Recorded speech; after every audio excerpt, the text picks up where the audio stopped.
Sí, hay una octava revisión del Fondo Monetario Internacional de lo que fue la semana pasada, básicamente en el cual habla acerca de la economía argentina, de lo que espera el fondo y demás. Y va mezclando los datos. El informe es muy largo, son 110 páginas en inglés. Me tomé el trabajo de leerlo, así que Wow. algunas partes en diagonal, debo confesar. Algunas partes en diagonal, pues ya es medio reiterativo, muy técnico. Pero las partes más destacables de lo que hay que decir del informe es básicamente, primero, que da 800 millones de dólares, que era parte de lo que Argentina estaba esperando. Ahora Argentina va a pedir un nuevo préstamo, que bueno, todavía no tenemos la información concreta de cuánto va a ser lo que si le da el FMI o no, pero estos 800 es como que si uno aprueba esa revisión, se habilitan, ¿no? Esta sería la octava revisión. Y el FMI, en líneas generales, está diciendo que Argentina aprueba en todo. Con lo cual hay que tener siempre cuidado, ¿no? Que el FMI, cuando te dice que las cosas van bien, hay que tener cuidado.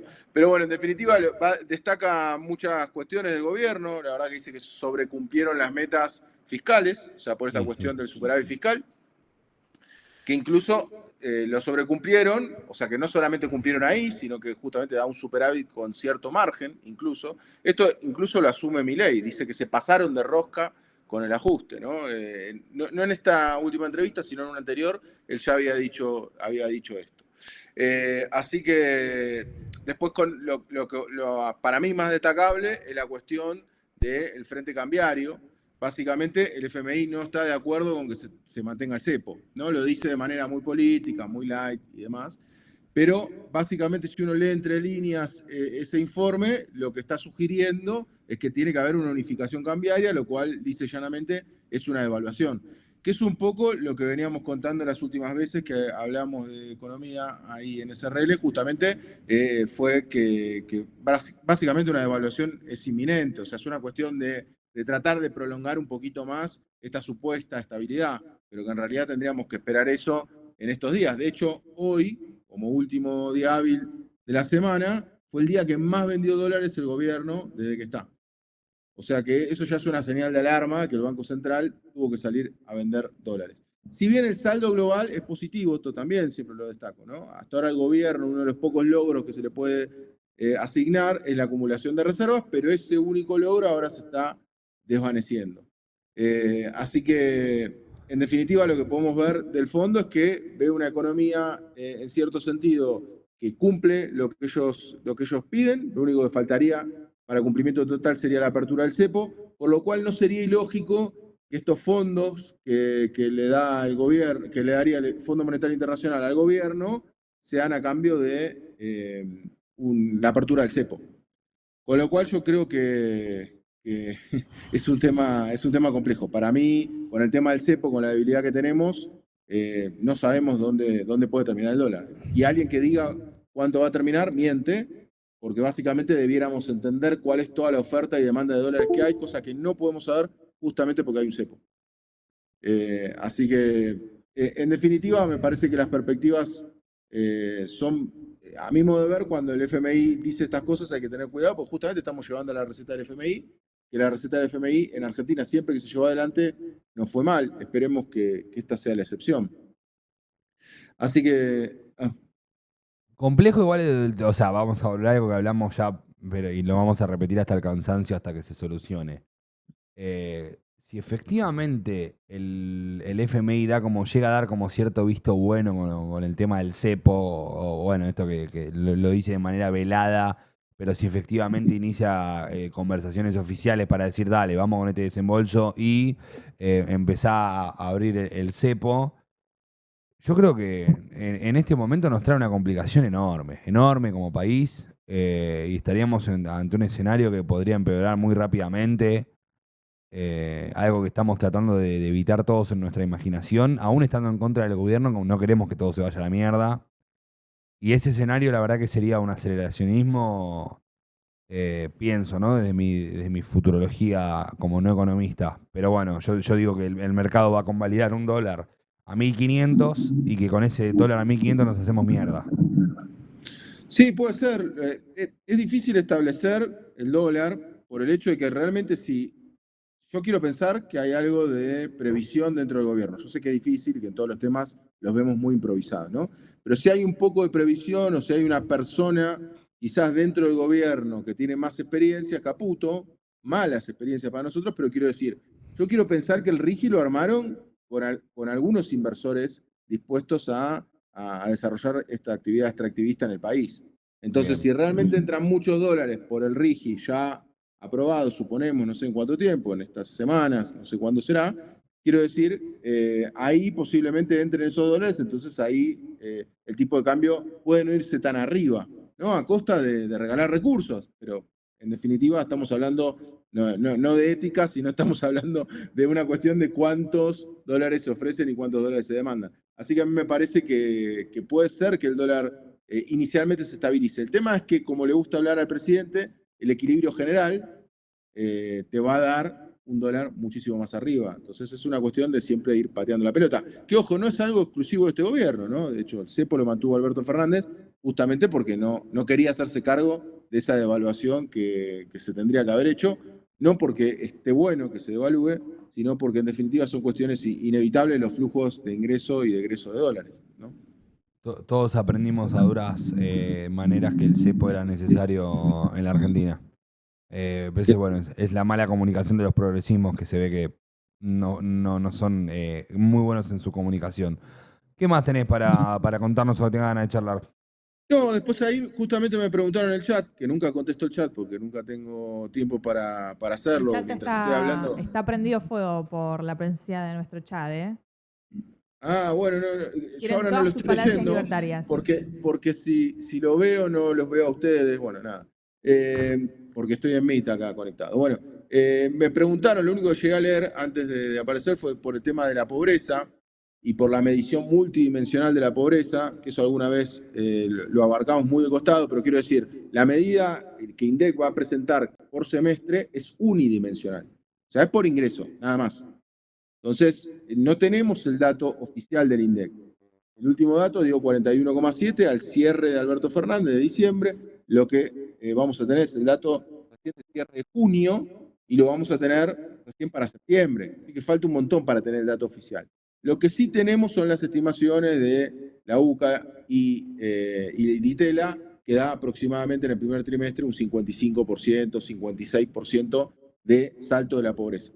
Entonces sí, ahí tenemos un salto muy importante, por eso varios economistas decimos que este salto es más grande que el de Alberto Fernández y de Macri, punto. Pero La todavía EPH había salido del primer trimestre, sí, ya, ¿o no? la EPH sí salieron algunos indicadores de la EPH, pero no sale lo que es pobreza. Lo que es No, pobreza está bien es... por eso. Yo después para hacerme el crack en economía voy a hacer mi propia No, sí, medición de pobreza. Claro, no, podés estimarla totalmente. Lo que quería decir es, lo que es multidimensional en Argentina, en realidad solamente lo tenés en forma acabada cuando haces el censo. Esto para responderle a quien me pregunta ahí en el chat, que en realidad solamente, porque en Argentina no se mide multidimensional. Multidimensional, ¿qué quiere decir? Para traducirlo al criollo. Si vos decís, bueno, quién es pobre o quién no es pobre, no es solamente por los ingresos dinerarios que tiene, sino, por ejemplo, por dónde vive. Porque ahí vos podés tener ingresos dinerarios que superen el umbral de pobreza, pero tener un techo de chapa y no tener acceso a agua potable. Y si vos lo mirás desde una óptica multidimensional, o sea, incorporando otras variables, lo que ocurre es que esa persona es pobre por más que sus ingresos estén por arriba del umbral de pobreza. Así que me parece importante destacarlo, pero esto nada más, tenemos toda esta información cuando se hace el censo, que los censos ya sabemos que se hacen cada 10 años o ya ni sé cada cuánto porque tampoco es tan firme, tan fija a las fechas. Pero bueno, en definitiva, después sí, la UCA trata de incorporar algunas de otras dimensiones, pero a mi modo de ver lo hace en una forma muy aproximada. Y bueno, y por eso es importante entender este número, es en función de lo que mide la UCA. Por ende, no pensemos que el número del INDEC va a dar exactamente este número. Hay variaciones a lo largo del tiempo, lo que dice la UCA, lo que dice Ditela y lo que dice el INDEC. A mí me parece que más que el número en sí mismo, por eso nosotros los economistas solemos más que medir pobreza, medimos porque tenemos más acceso a datos, lo que es salario.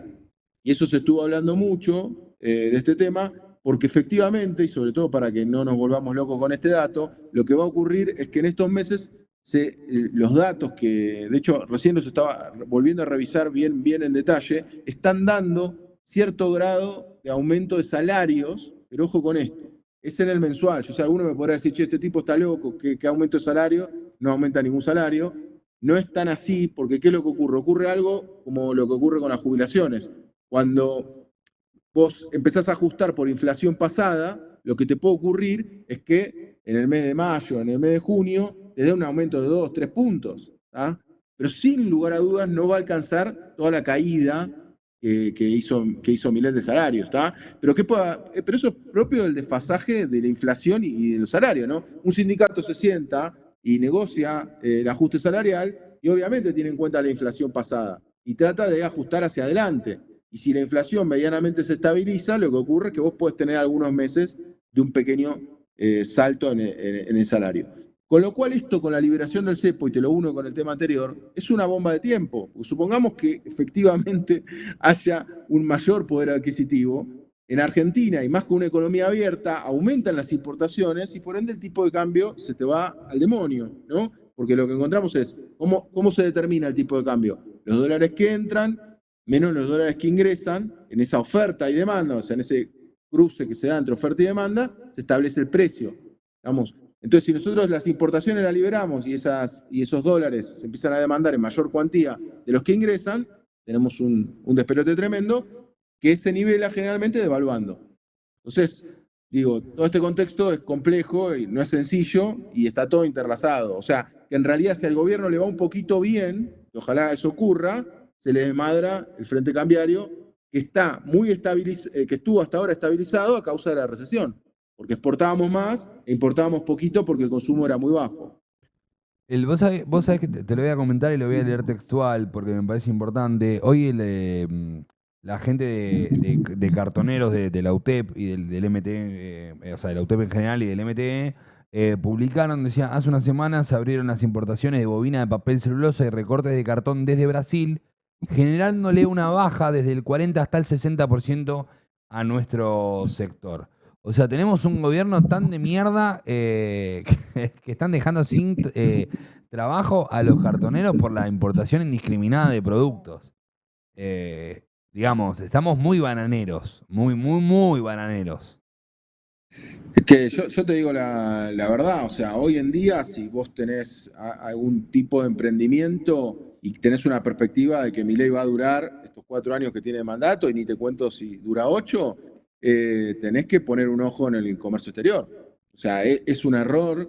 Esto estoy diciendo del lado de las pymes, del lado de capital. O sea, tenés que tener un ojo en el exterior y no puedes hacer ninguna patriada acá porque va a ser un aluvión. O sea, de productos importados tendría que ser por todo lo que uno ve que es la política exterior del gobierno. Fijémonos lo que está pasando en la industria automotriz, sin irnos, digamos, al caso de los cartones que no conocía, pero bien que me decís el dato, NASA.